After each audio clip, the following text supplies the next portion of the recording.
Hello, my name's Ben Brown. I'm a singer-songwriter from Manningtree in Essex. Um, yeah, I have a beard, and I'm trying to think about what else to say to him. Is that all right? Yeah, that's great. Thank you. Yeah, okay. That's awesome. That's a great start. Sometimes people like talk quite tangentially about like everything they've done, and that was quite to the point. I just said I have a beard, and then a pop-up popped up on my screen that covered my face, and I thought, oh, maybe I don't have a beard anymore. It knows, it knows. Yeah. So thank you so much for coming on. It's really appreciated.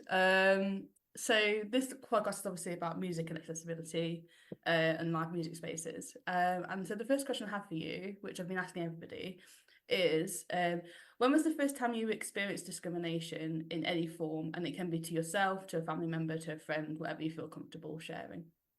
Um, this feels like quite a small one in the scheme of discrimination.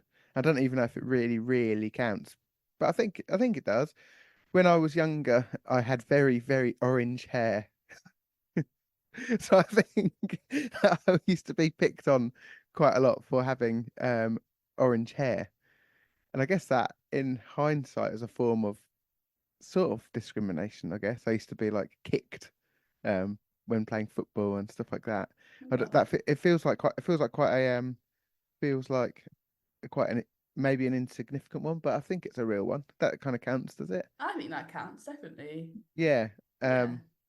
But I don't think I yeah, you don't really realise it's discrimination really when you're quite young. You just think people are being a bit mean, Yeah. and then you kind of maybe it's highlighting a difference about you that you then realise that's something that you maybe can't change, if that makes Mm. sense. And that's what's like a bit, um, yeah, no one really wants to stand out, do they? When you're young, you kind of, well, not necessarily, you kind of want to fit in and be like all your friends and stuff like that, Yeah. if that makes sense. Yeah, sure. But, so yeah, I guess that was my earliest form, I suppose, of that.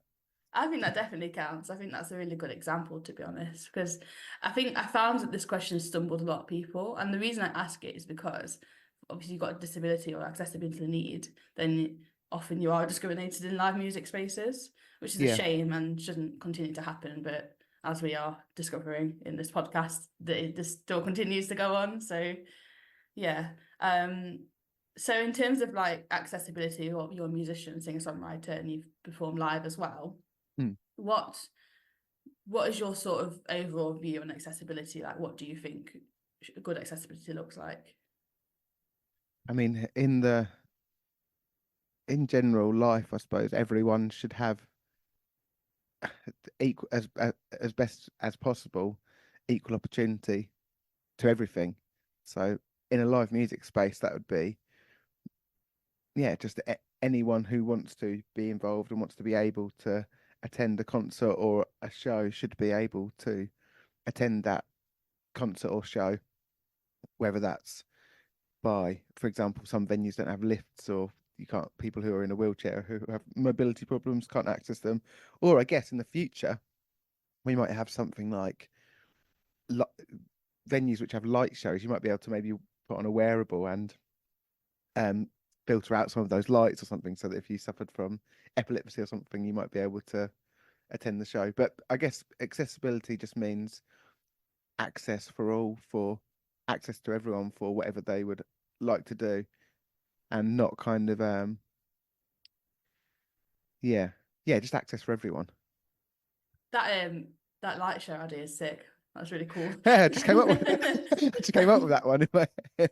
That would be cool, though, wouldn't it? If you could have kind of put on a wearable that kind of, or a wearable, maybe maybe the wearable that maybe there just wasn't a light show, and Mhm.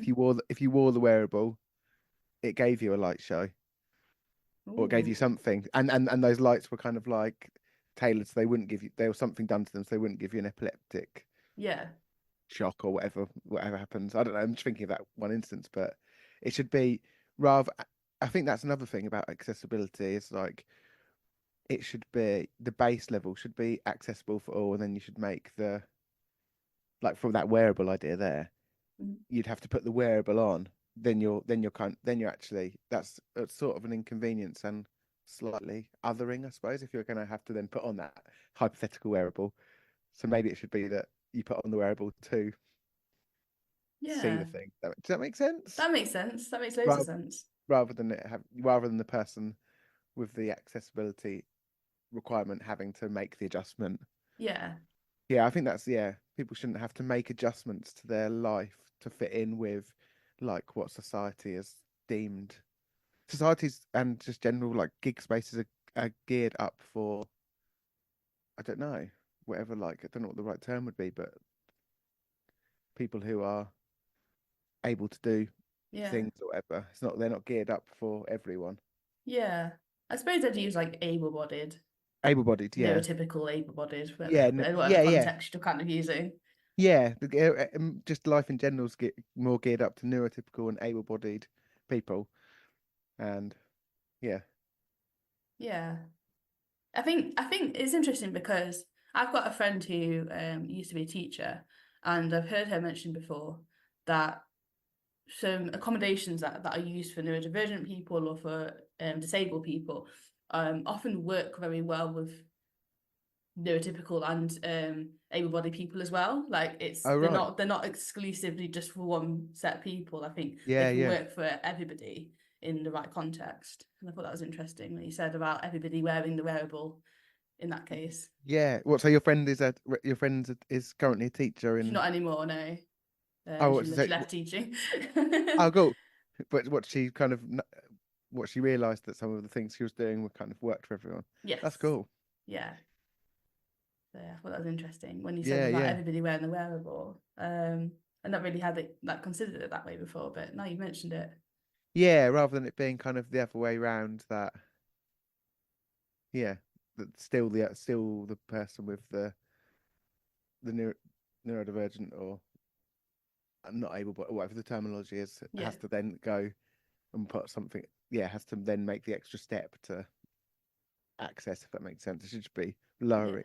Yeah, Yeah, for yeah. sure. I seen recently like Coldplay, I think, did a gig whereby they had a wearable for people who were deaf. So Oh wow, it'd be like I can't think of the word. Like the echoes, that's the wrong word. like the pulse Like or the the rhythm or something. pulsing, yeah, the rhythm of Yeah, like the music would sort of play on a wearable. So if you were deaf or hard of hearing, then you would be able to sort of access the music as well as somebody who wasn't deaf or hard of hearing, which wow. I thought was really cool. But the thing Yeah, is, I suppose with that is that not everyone's Coldplay, and yeah. Not everyone's got the budget, but I suppose in some way, like it's when you have these big acts, kind of like pioneering technologies, I guess, or ideas, then maybe it kind of well, hopefully pushes forward and shows what's possible, and eventually over years or sooner, it would like trickle down and become something that was more. Oh, hang on, we could try this. Oh, we could try this. hmm, That yeah, sounds really cool. yeah, definitely. And so, I mean, in terms of like as a singer-songwriter who performs, so the big question is like, who do you think is responsible for like accessibility in live music spaces? I think that well, who's responsible for accessibility in live music spaces? I think everyone involved in the industry is, um, in some respect, and well, some have more power than others. So, for example, a venue would have more power and more say over its actual infrastructure, but audiences um, can have an influence with by emailing a venue or by whether they buy a ticket or not, and an act can highlight potential problems or things that could be done better. So I think everyone has a responsibility, um, but largely the venues, I suppose. But then stuff like PRS funds and music venue trust and stuff like that, they probably all have a responsibility to put pressure on to venues to make them more accessible. But in short, I think everyone involved in the industry, from the owners of the venue to the promoters to the acts playing and the audience, have a responsibility to advocate for making Yeah, venues more accessible. I'm liking that everyone I spoke to seems to have the same answer to this question, and I Oh, think it really? is the right. Yeah, I think it is the right answer ultimately. That everyone has a responsibility, and I'm happy to be challenged on that answer, by somebody. But like, I think everyone has a responsibility, and everyone has like some power. But I think it's other certain um, players have more power, if that makes yeah, sense. So I mean, obviously, So, for example, there's a local venue where I live that hasn't got.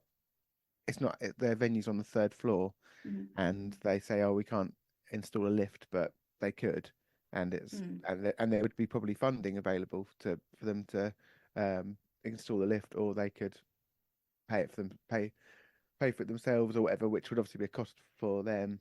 Um, mm. yeah, I've kind of rambled off on my what I was saying there, but No, it's basically okay. that happens to me sometimes. But yeah, yeah. So, sorry, I've kind of went off on one there. No, don't worry. It's all right. I go off tangent all the time, so Yeah. it's all good. I think is it a neurodivergent thing, or is it just a general person I thing? think it's both, a bit of both, Yeah. to be honest. I started rambling off. I was like picturing the lift, and then I started to imagine being in it while I was talking. I was like, "Where am I?" Yeah, I do the same thing, and then I'd forget and then someone distracts me, and I'm just like, I don't know what I was even talking about. Oh, I had accessibility. I played a show in on the tour in where was it? It was in Scotland. And when I play, and you've seen me performing, haven't you? Yes, of course. Yeah. Yeah. When I play, I'm just on the acoustic guitar. And in these bigger venues, I was becoming like hyper aware of the every sound. Like imagine being Mm, in that venue, and imagine it's kind of you're on the stage, or if it was like just you there, and if you kind of imagine the space around you, you can kind of picture little like creaks and noises and people rustling and stuff like that. And I was when I was playing in these bigger venues at one of them in Scotland, there was this air conditioning unit that was just like in on the wall that was going like the whole time. And as I was playing, it wasn't getting louder. It felt like it was getting louder, and it was like somehow like spreading. And I don't know what you'd call that. Like I was like fixating on it when I was mm. like playing and like trying to like focus on the performance. So, so for people who are listening, you supported Frank Turner on his last tour, Yeah, and yes, so I suppose bigger venues maybe than perhaps what you played previously. Am I right in yeah, assuming? yeah. So there were I'd normally play two. I think I said at the shows I'm not like unpopular, Mhm. but I've been playing to kind of like as many people as you might have found in a Frank Turner toilet when it's really full, like kind of like Yeah. 30 people, 40, 50 maybe. I mean, I have played bigger local shows, but generally when I go out around playing outside of where I live, it's kind of a smaller group of people. So Mm. the biggest challenge for me was adapting to playing to a very large audience and trying to connect with them. Hmm. Um, that's one of the things you can connect on a smaller venue, but trying to connect to a large group of people without it feeling kind of like Yeah. overwhelming, if that makes sense. Did you find that overwhelming in that tour? Was that something like On the how did fir- you very manage that? on the very first show, I went on stage and there's like you have lights shining in your face. So and you know it's like sold out and there's hundreds of people there. Some of them there's like one of the biggest ones was like 1,000 people there. And you know there's all these people there, but when the lights shining in your face, you can't see anyone. Okay. So it actually feels quite like it feels like for me, it felt like I was like on that very first show, I felt like I was a tiny bit like in my head, and I was like craving this kind of connection with the audience, and connection with, I guess, when you're doing music and stuff like that, you think you're kind of doing it for yourself, and people say, "Oh, I'd be doing this even if no one was listening and stuff." And in some respects, you would, but I think what I personally crave, and I think quite a lot of people crave, is that human connection. And Hmm. when you go up there and you can't see anyone, it felt like a bit like just a bit lonely in a way. Yeah. But so in that show, I asked for the lights to be turned on onto the audience so I could see them, and then as soon as I saw them, I was like, oh, thank goodness! Like it was really like a physical sensation of, oh, I can, because what's I mean, in a way, like, what's the point of playing to no one, even though you're not playing to no one? That sounds silly, but like if you go up there and it doesn't feel like you're connecting, Mm. so yeah, that was like a, yeah. But then after that, every gig, I kind of asked them to turn the lights up a few times. I don't know if I did that at your show or not. You did, yeah, Oh, you did did. I? Yeah, you Yeah, did. And yeah, then the bit where I think you played the song at the end that you played, and you asked them to make the lights crazy. yeah, yeah. That was amazing. Well, as soon as you get the connection with people, it all of a sudden for me, I just don't, it doesn't make me feel nervous. It just makes me think, oh, like I'm just here with all these people in this moment. Yeah, Might sound a bit hippie-ish kind of, but like almost like who cares what yeah, happens? Like it's only I'm only on for 30 minutes, and if it goes awfully, no one really cares because they don't know who I am, and they'll be looking forward to prank. And if it goes really well, then that's great. Um, but the worst thing is to do would be to go up to travel around the UK and feel like you were yeah. playing in like a vacuum, I suppose. That was a kind of interesting realization for me Mm. whilst doing these days, and I stepped up to it, and I really enjoyed it. But that wasn't something that I was expecting. Yeah, I wasn't yeah, expecting that to be a thing. So if anyone's out there who's doing music and you're stepping up to a bigger stage, or you're going from playing in a pub and then going to playing somewhere that has lights, you think the lights illuminate you, but they actually kind of feel like they shut me off a bit from the connection that I was used to and sort of crave to like have a good time. Because we quite often you're making eye contact and playing with the people in the room. Otherwise, you're just kind of being silly on your own and showing off, which is which is part of it. But it's more fun to like have a joke with people, I think, and yeah. yeah, and see people's eyes and see them smiling. And as an audience member, it's like, oh, they made eye contact with me. Like, how exciting. Do you know what I mean? It's Yeah. like, Well, yeah. I mean that's what that's yeah. That's I mean yeah. I mean when we go to these big performances and stuff like that, yeah. Like some of them again, but it's interesting when you do. I wonder what it's like for Frank Turner or for like bigger bands like Coldplay and all that kind of stuff when they go on these massive tours. Because after on the first date, there's so many people in a room, isn't there? mm, I mean, like, I do go to gigs and stuff like that, but I don't go to lots and lots of gigs. I should go to more.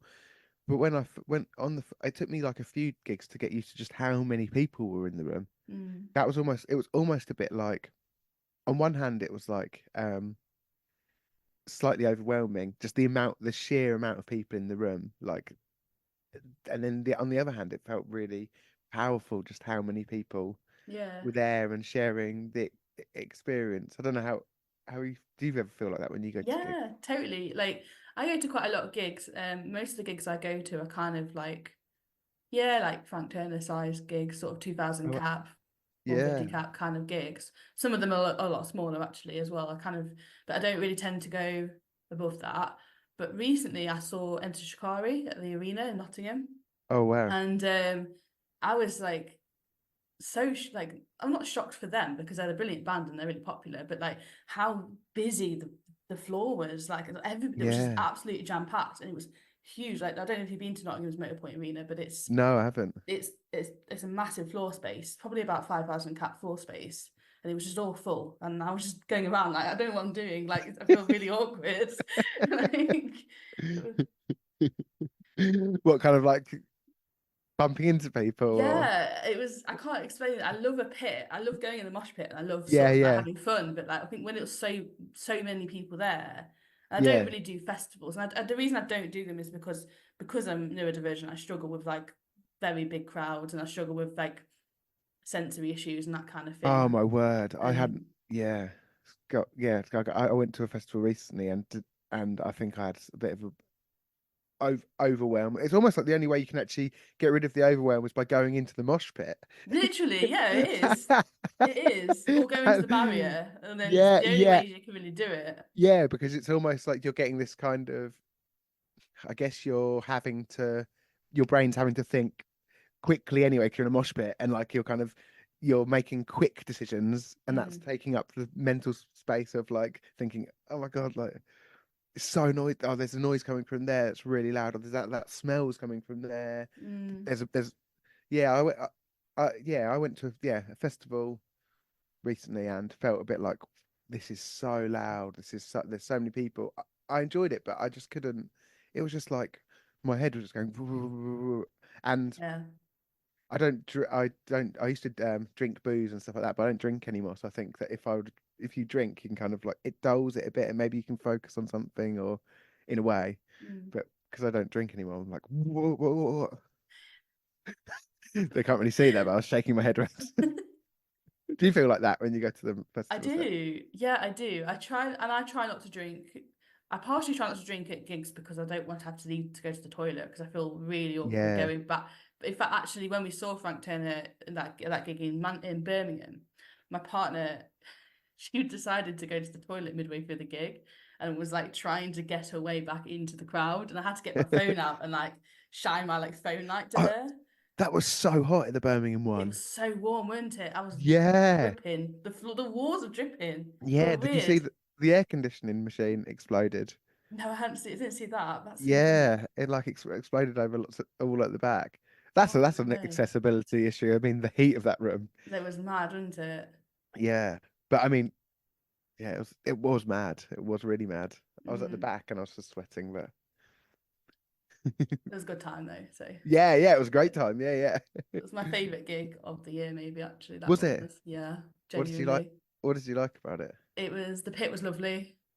Yeah. You were great. Mess were Ah, great. thank Frank was you. great. Everyone was great. Wee. It was a really good start there. So it was just a nice venue as well. Like I liked that the venue staff were handing water out all the way Yeah, through the gig, which you don't get in a lot of venues actually. really. No, I've noticed that in some venues I just don't really bother with handing water Wow. out and stuff. So I think that was really good for Birmingham O2 to do Yeah, that. I think yeah, that was especially the heat of that gig as well. I think I was worried people were going to start passing out and stuff. yeah. Wow. Yeah. When I remember going out for a little bit and then come back in, it was like, whoa, whoa. Like you could actually like feel the heat. It was like, when you like push two magnets together that are like Mm, the wrong poles, and you actually like feel that. It was like that. You could like mm. feel the heat. It was like a ball. At the Nottingham gig, I kind of like was in sort of the middle for a bit, and then it got a Oh, that bit was so hot I there was so as hot as well. well. I got a bit overwhelmed. Yeah, I got the sensory overwhelm came yeah, along and annoyed me. So I went out, sort of tried to really hard to get out of rescue rooms. Went out yeah. to get fresh air and go for a fag with some friends, and then tried to go back in. And it's again the wall, the heat was just like Oh, it's yeah. madness. But But you mentioned the rescue rooms. mhm, There's something that in you may not have noticed it, I guess. Well, I don't know.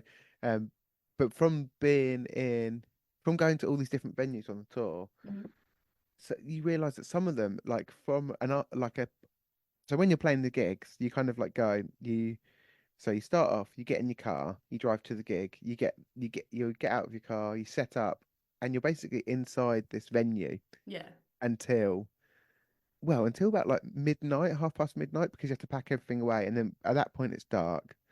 You finish, you get into your car, and you drive, and it's quite late, and you go to your travel lodge or wherever, and you get there about like maybe half one, if you're lucky, mhm. maybe like half two. And obviously you stopped off on the way and bought Snickers and stuff like that, and scoffing them. Off to the And you, McDonald's drive-through or something. Yeah, yeah, so you're not eating the most like healthily, yeah. and then you will go to sleep, and then you'll stay in your travel lodge or whatever as long as you can to get Mhm, sleep, and you're straight back to the venue. And noticed with some of the venues, Nottingham rescue rooms, the merch area, when you next go to that bit, if you look at the walls, it was like this crazy like graffiti, mm. that was just like scribbles and stuff like that. And for someone like myself, when you're kind of like you've been in these venues, it felt like quite like whoa, uh, Mm. like that was a bit like not overwhelming, but like just a bit like whoa. Did they And have the merch upstairs this time for rescue rooms? yeah, up at the in the like balcony bit, not Yes. behind the balcony, and it made me think that there's like from the artist's point of view. I mean, they or just people in general, because you end up spending so much time in these in these rooms. Like they should kind of maybe like think about, because the venues always quite often they're like Mm. black, aren't they? And Hmm. like dark and like really dingy. They can maybe make an area of the venue or a space that's kind of like a bit more, even if there's still the noise going on, like a bit more like, I guess like fresher or lighter, Yeah, or like less kind of like on you. But completely. yeah, I don't know if Yeah. that yeah. Rescuers is such a weird one with its merch because it changes the merch stand depending on the size of the gig, I've noticed. Oh right. So if the gig isn't sold out, like from what I can ascertain, I don't know the venue. Well, I know the venue quite well, but I don't know the venue, a DHP or anyone like that. But Yeah. from what I can ascertain, um, if the gig's not sold out, they have the merch from the balcony, sort of the not on the balcony, but like the sort of, how in the stage it kind of there's like a step and then Yeah. there's like a section. They have the merch stand there sometimes. Oh wow. But I saw the lottery winners at Rescue Rooms a couple of years ago, and they were way too big to be playing Rescue Rooms as well. I Yeah. think they'd done that tour where they kind of was like, I don't know if we'll sell this out or not, and then they sold it out like straight away. So they'd sold out that gig quite quickly, and for some reason, I'm not sure whether they made a decision to do this, but they decided to sell the merch in the bar area Oh outside of the wow. venue. So when you go into Rescue Rooms, you go to the Yeah, left yeah. hand side, there's the bar. They Yeah, sold all yeah. their merch in the bar, and they were just stood in the bar chatting to people. Oh wow. Did it work? I, Did it work well? Or? I think so. It was really busy, so everyone Yeah. just went straight out into the bar, and the whole gig was just the lottery winners were just there, and the whole gig were just in front of the band who had just played. It was Oh wow. really bizarre, but They seem really good at like connecting with their audiences, and yeah, they're quite warm. I played with yeah. them in Colchester, and they seem like a really like warm Mm. band who take the people who are into their music, like their fans, like, on with them on the journey, if that makes Yeah, sense. I've actually met them a couple of times Oh, nice. after gigs and stuff because I've seen them. I've seen them at three different venues in Nottingham actually. So like it reached progressively bigger. So I feel a bit Oh, like an OG fan almost. yeah. Are they from Nottingham then? They're not. They're from I think from Lee in Manchester. Oh, cool. But I've seen them at Bodega, which is a really nice venue, very not accessible, but a lovely venue. And then I saw Yeah. it at Rock City on the last tour last year. So Oh, cool. very cool. Big fan of Lottery Winners. Yeah. But yeah, so it's interesting like what we've been talking about in terms of sort of the experience of going to a gig and like that the idea that overwhelm, and obviously for some people who do get really overwhelmed at gigs and do get sort of sensory overload and that kind of thing, I do wonder what alternatives there are out there for managing that. So I know for me personally, I have like loops and I wear loops all the time, and that is like game changing for Yeah. me. Um, my I bought some of Mm. those last week. Yeah, so I bought the Loop Switch. Hmm. So that's one because I thought I'd lose if I. There's one to the Loop Switch because I work. So I have my music artistic stuff. So I go and play Mm. shows, but I also work with young people, like mentoring and doing music sessions with them and improvising and things like that. So I need kind of to have ear protection for that. But yeah, I bought a set of them. I haven't had a chance to like properly use them yet. Yeah, what's your experience with them then? Game changing. Really? Genuinely, yeah. Yeah. Which ones have you Yeah. got? I've only got the Engage one because I bought them for work. Well, my partner actually bought them for me for Yeah, my job because I work in an office. yeah, And but actually like I've taken to gigs as well. They're not the in the gig ones. There's yeah. specialist gig ones, aren't there? They're not those ones. Regardless, they work really well. Oh I wow. took them to Pride. They were amazing. I took them to my birthday yesterday. They were amazing. Oh, And happy just birthday. thank you. And we went to like a bottomless brunch and I took them there, and it was really loud in there, and it just made such a difference. So Wow. How? Because I haven't had a chance to properly experiment with mine yet, or been in a situation. I bought them and then term time has ended, so I haven't yeah, been working with the kids and haven't done a gig in the past week since I've had them, so I haven't had a chance to wear them. I wouldn't wear them while I played because I play quite quietly. yeah. I'd wear them in between. But yeah, what's it like? Can you explain it to me? What to expect when you put, like, It, how does it it change it? it's a bit like everything's dulled. Yeah. So all the noise is dulled, or like I can only explain it. It's like, you know, when you go swimming and you go underwater and Yeah. everything kind of like goes a bit sort of weird. I can't explain Yeah. it. Yeah. And then you go out of the water and everything's really loud. Yeah. That's Yeah. what it feels like taking them out. Yeah. Okay. So at a gig, like you put them in, it's still loud, you can still hear everything, it's still busy and raucous, but you Yeah. take them out and it's like coming out of a swimming pool. It's really, really Oh, loud. cool. So it just negates the intensity of it for me. Cool. Uh, I don't know what other people's experiences are with them, but cool. Because I realized that I used to wear headphones all the time, but without like over ear headphones like this, but with no music on. So I used to kind of like go. I used to just wear, yeah, walk around the house or go out with headphones on, and sometimes I'd have music playing, but quite often I wouldn't. And I realize now that's maybe like a slightly neurodivergent thing, or it's something just to, yeah, to cancel out a bit of the day-to-day sound. And it, even if there was no sound around, I found that feeling a little bit more in my head, I was able to kind of like focus on the stuff in my head rather than like yeah, let other things come in to my head to think about, if that makes sense. I think that makes sense, completely. doesn't Yeah, that makes it? sense. That makes sense. Yeah. So in terms of like neurodivergency, then I think you kind of mentioned it quite a few times. Is that something you suspect you are, or you've been diagnosed with anything, or Yeah, it's something that I have been looking into over the past year. So the quite a lot of it started because quite a lot of the young people that I work with are neurodivergent people who are in school or outside of school, and or I'll be going into a primary school, and quite often the teachers say, "Oh, this is the group, and this person is neurodivergent. Um, they might prefer to be less loud or XYZ." Um, but what was happening was loads of the young people that I was working with were saying, "Oh, well, obviously you have ADHD," or you, or saying, "Have you been checked for this?" or "You're the most ADHD person I've ever met." And these are young people who have mm, ADHD and stuff like that. And I was thinking, I was and my partner, we were joking about it, and then just started really looking into it, and I was like, "Oh right, yeah, um, this is yeah, this is this is me basically." mm, And one of the things with ADHD that I've found is that sometimes you will sometimes struggle to focus on things, but sometimes I'll really focus on things. So I obviously really focused on ADHD for a bit. I really looked into it. So I think I have it's called combined, I think it's called, yeah, um, where you can be kind of super attentive, but also kind of like, whoa, whoa, whoa, whoa.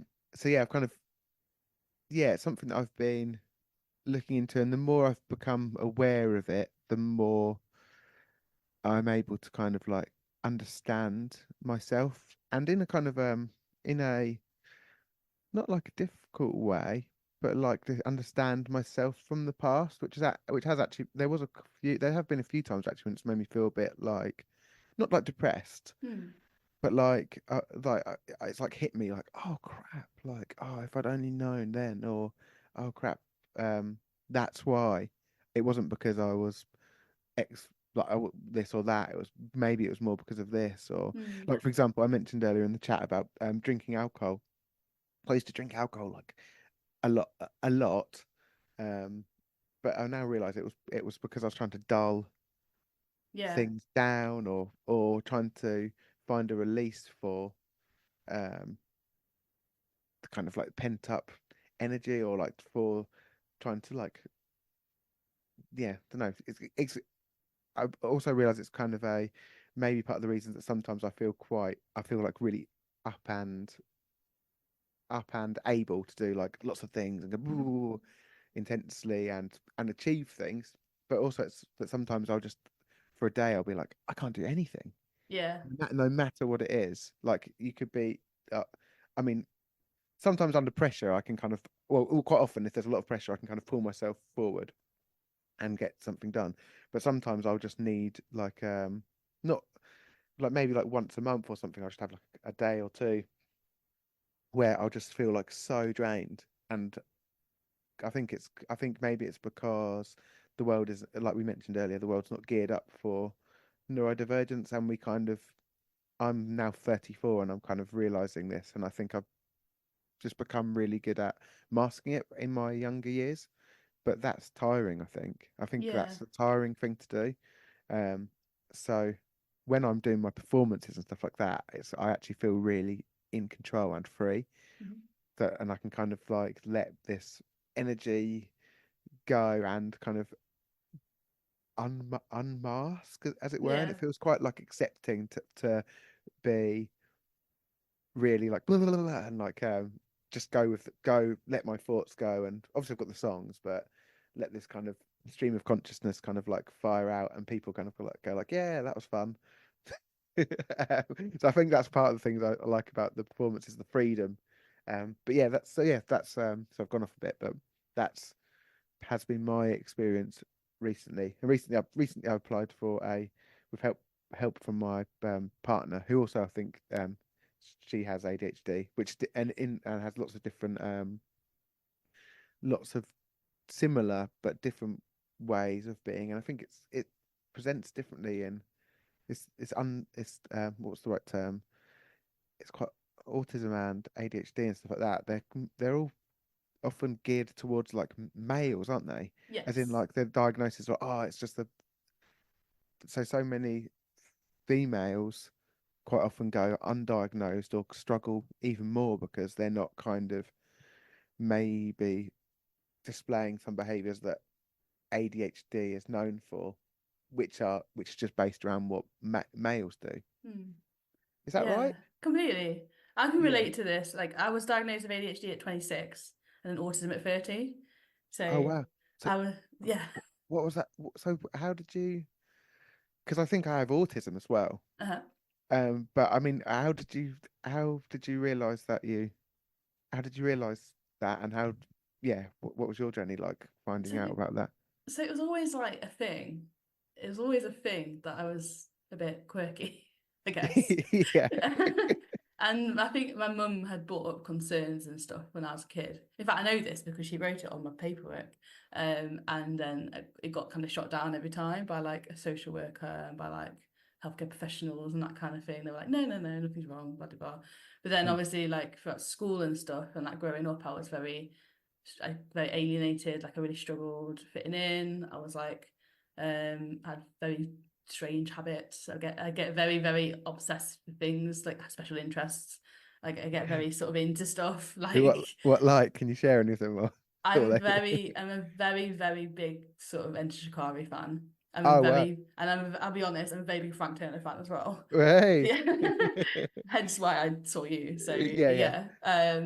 So like not in kind of like a one of those camping outside the hotel room kind of people, yeah, but yeah, like very sort of like I know all the songs, I know yeah. advice, do you Cool. know what I mean? Kind Yeah, of yeah, thing.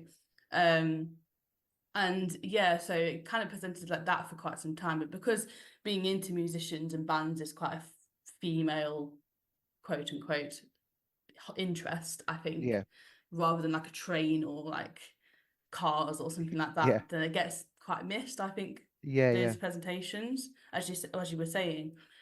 And anyway, I went through school and got quite badly bullied and like it wasn't fun. And then I kind of got to sixth form and gave up, even though I was quite academic. Same. And That just happens. stopped Yeah, stopped coming into school because I just couldn't do it anymore. Anyway, I kind of worked and then went to uni at 26, just was like, yeah, I'm gonna do a degree in social work. yeah, So then I got diagnosed with ADHD and dyslexia, but I thought there was more there. So I went to the GP and asked for an autism assessment. Had an absolute nightmare trying to get an autism assessment for the GP for lots of different reasons. I yeah. moved address. She didn't believe me. Just lots of things. That COVID happened, obviously, but I was finally diagnosed last year. So yeah, that's kind of been my journey with it. And I think since having the diagnosis and stuff, like it's been um very sort of eye-opening. Like Mm. it's almost like there's things about myself that I know that I already knew, if that makes sense, but didn't. Yeah. Did you have? I mean, did you have a similar kind of earlier on I touched on that feeling of like looking back at your self in the past and being like, it's not sadness. I don't know what the right word would be, but like almost like for me it was like, oh, I don't know what the right word would be, like bittersweet kind of feeling Yeah, I of think like, it is a oh, bit. that's why. Oh, I and think it like is a bit sad. like you kind of like forgive yourself in some ways, but also like, oh, damn it, I wish I knew then. I wish I knew. Yeah. I was, So yeah. yeah, go on. Sorry, something that always used to come up when I was a kid was like, if you just worked harder, you do really well, or if you just worked Yeah, harder, you get really good grades, or that's that I had that. I was going. That's actually something I was going to ask you about. So I used to have that on all of my reports, like has all this potential, has all this potential, and I had a similar thing where I managed to kind of like get through my GCSEs and did okay on my GCSEs, Mhm. um, even though I didn't think I'd do that well or whatever. And then I got to sixth form and I just didn't. They were quite often trying to get me out because they were like, he's not working. But you said you studied your degree at 26. Mhm. And I was wondering, I think that's kind of and that most people, not most people, but quite a lot of people go to, yeah, most people, I suppose, when they go to university, they go straight after school, after sixth form. Mhm. And I think that's something that isn't touched upon with people who are neurodivergent. Um, like the real life struggle that you have is quite often that it takes you, because you've got all these other things going on. You actually like, not that life's a competition, but quite often you find that you're actually behind, like with where everyone, not because you're any less capable, but you're actually like behind in your where you where your friends are, or like where you think like Mhm. your people, or where you think, oh, I should be there. Why can't I get to there, or whatever. And I think that's quite often a missed thing when I think about the people I know who are neurodivergent and the people who are maybe neurotypical, and I think about their lives now. Not that I compare I'm not the kind of person who like compares and thinks, oh, I wish I was like that person. Yeah. But in general, when I think about it, I think, oh, like the people who are neurodivergent have maybe taken a different path. Maybe if they'd been given the option, they would. Yeah. They might maybe say, actually, I don't want this neurodivergency. I'd rather kind of be able to keep straight. And I think that's so. I went to sixth form, and then I didn't. I found music, and I've just been doing that really. I didn't go to university, um, which I've kind of gone a sideways way around my life and got lots of experience doing different things. And I wouldn't change it now, but it I've kind of like got, in a way, I feel like I've got quite lucky that I've kind of like fallen into things, and I've worked and made them work, but I've had lots of opportunities, and a white man, so I'm obviously like privileged in lots of ways, and I live in like in the east of England where there's lots of opportunities and all that kind of stuff. So stuff's working out is starting to kind of like work out for me. But there must be so many people who are struggling Mm. with their neurodivergency, and people saying, "Oh, come on, just try, or just focus, blah blah blah," or why such and such is there, why can't you be there? And I think that's something that goes um, sometimes is missed, is that almost those years that you don't realize that you're kind of drifting, and you Yeah. can't and you're kind of in the middle of, well, I was using alcohol, I suppose, and risky behavior,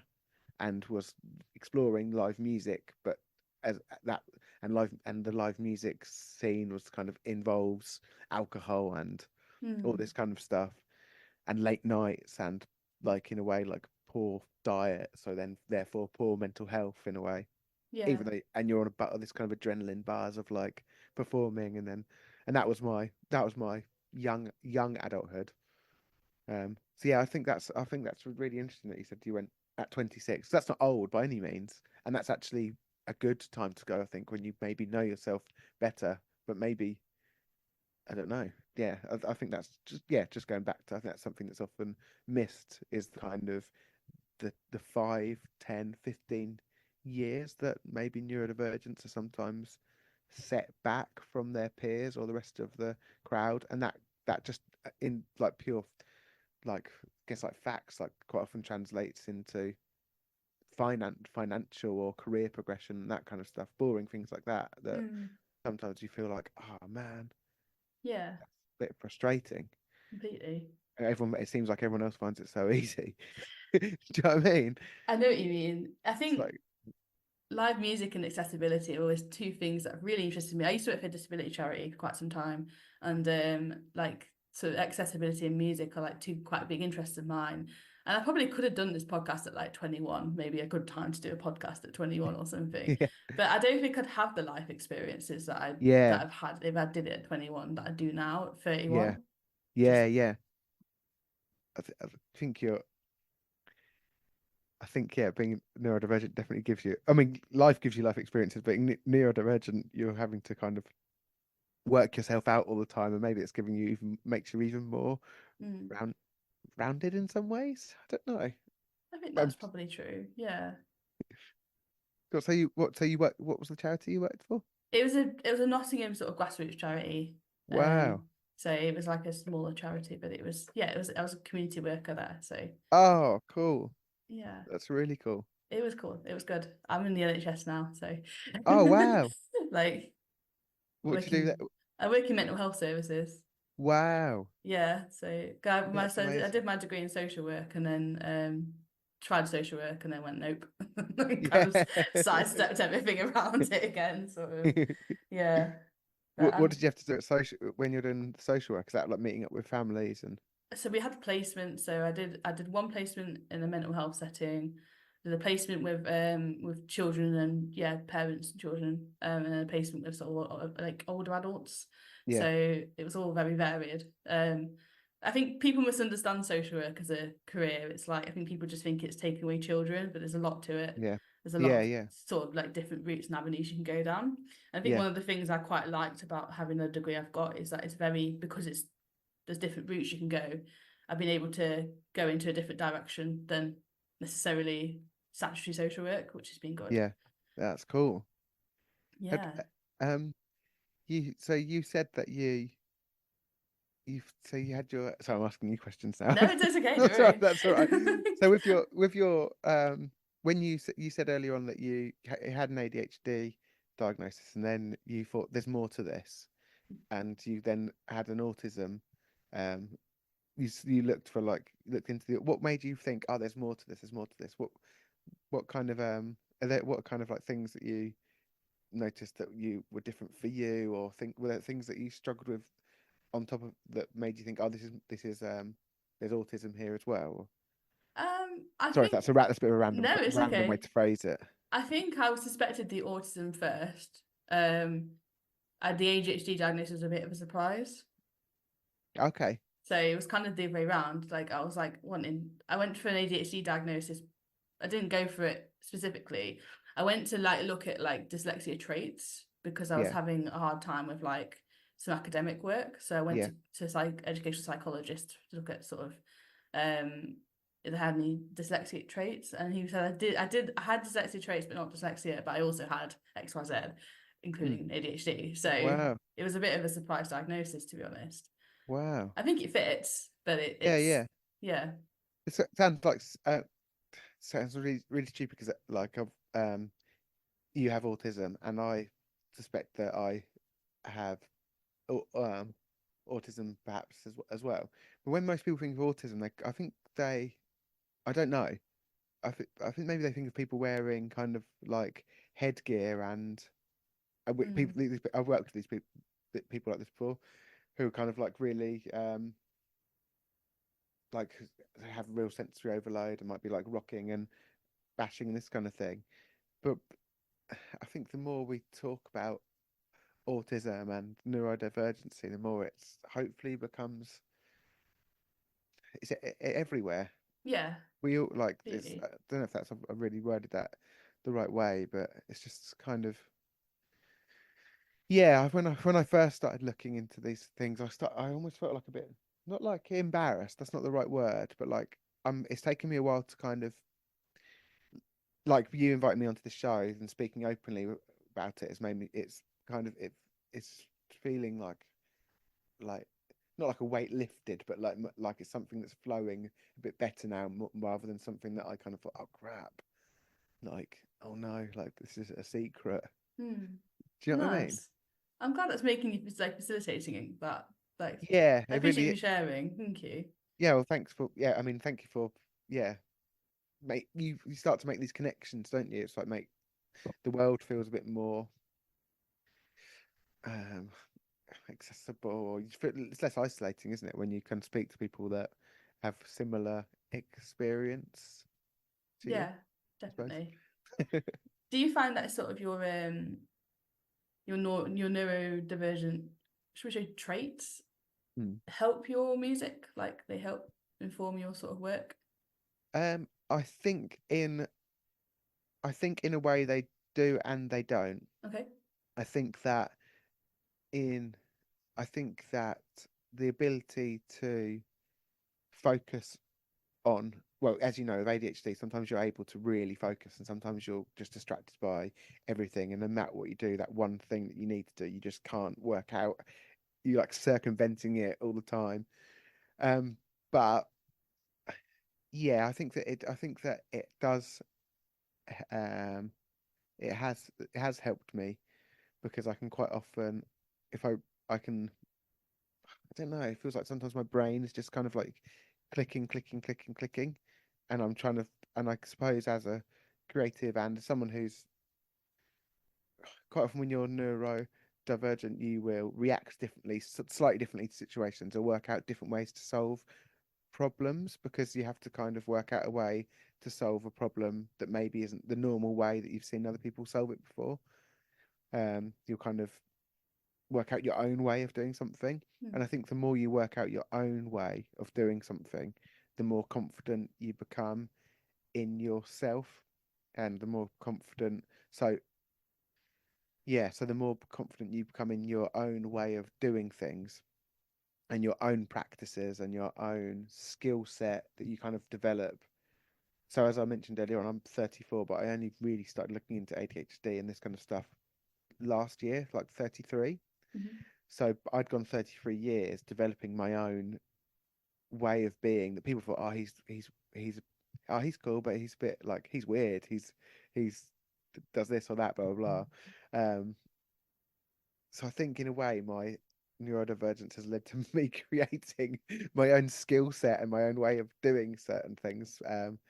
So yeah, it has helped. But in more recent years as well, with it's become a struggle because obviously there's like lots of distractions in the world now, and the world feels like it's louder and noisier and more distracting and less. Even though we're becoming more and more aware of these neurodivergencies, it feels like the world obviously is still not geared up for them, and it's becoming less and less geared up for them because the people maybe who are at the top of the pyramid, not pyramid, are and making the decisions maybe don't have these things in mind. That it's more geared towards keeping your attention on apps and that kind of stuff. That's kind of the struggle. But I feel like in general, it has been in a way a benefit. I feel blessed to be have this kind of creative outlet for it because sometimes I can just hyper focus on a like for example last year I got obsessed with sewing which is so I bought these sewing machines. I was like taking apart my clothes and remaking them and repairing things and becoming obsessed with fixing things, and that then leads to that's all creative, and it'll your brain is a muscle and you start flexing that creative side there, and then it's actually also working a muscle that's involved in songwriting or whatever, or you're because you can become fascinated in different things.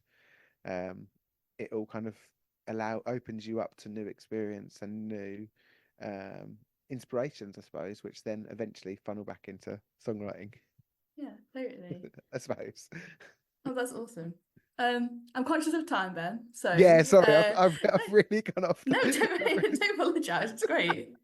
Honestly, don't apologize. I wanted to the last question I was going to ask was, have you got any pick you up songs, albums, anything like that that you go to? Have I got any pick? Whenever I get asked about music and stuff like that, I quite often just forget all music. I, any pick me up stuff. Let me think. Any pick? Do you know what? I don't know. I mean, I've discovered this is not pick me up stuff, but I've discovered the power of using brown noise. Have you used that? No, I haven't used that. Oh, have you not used that? No. Oh, okay. You might find this really useful. So Okay, it's cool. so on Spotify or on YouTube, you can search for brown noise. I'll send you a link to it in the email after, Yeah, so you please. can put it in the link in the description of the podcast when it comes out, whatever. But it's basically like it's just a frequency of sound which you can play, which has a similar kind of effect to when you wear maybe the loop earphones, or when you kind of like are able to block out certain things. And the way I can describe it is as if when I put it on and I've got tasks to do, I've actually forgotten about using it. I'm going to use it today. When I put it on, it's as if, imagine looking at like your bedroom and it's like Mhm. there's stuff everywhere. That's how it feels sometimes in my brain when there's um when I'm trying to focus. And sometimes when I put this brown noise on, it's as if all these things get lifted and just like put onto like shelves, like with space around them. Does Sounds that make amazing. sense? Yeah, it sounds Yeah. amazing. And everything goes shum and it goes punk punk, and I can see it's almost like how I would dream. I'd love to be someone who had just knew where everything was, and everything was on its right place and had space around it and wasn't all cluttered and that kind of thing. And it's almost as if this brown noise stuff does that. So that's not really music that lifts me up, but it's that's a kind of a sound which I enjoy. I really enjoy improvised music. Hmm. And so there's someone called Derek Bailey, who's an improvised guitar player. And then just kind of someone called John Zorn, who I think it's John Zorn. It's just kind of completely improvised, free improvisation, which sounds quite, that's kind of the opposite of the brown noise, but also feels like that's kind of ADHD kind of brain. Um, and then I've been quite getting into someone called Terry Riley, which is like minimalist kind of piano stuff, which just kind of slowly changes. But it's not super. It's not like uplifting, but yeah. But I enjoy most things really, and obviously my EP Blue, which is out now. It's really good. Thank you. It's good. I've enjoyed it. You've been in my head for like the last 4 weeks, so Oh wow! Oh great. not even lying, genuinely. Catman Oh Blue, really? great song. Yeah. Yeah. Oh, thank you. We kept the trump when we went to record it. I was thinking, oh, surely I'm not going to play the mouth trumpet on the recording. And they were like, yeah, we should. Yeah, you should. It's cheaper and more time. It's more efficient than actually learning how to play the trumpet. Yeah, trumpets are expensive as well. Like musical instruments are so expensive. Getting a They are, trumpet just aren't for the they? purpose of like doing one song would be Yeah, I'll probably tread on it or something. probably.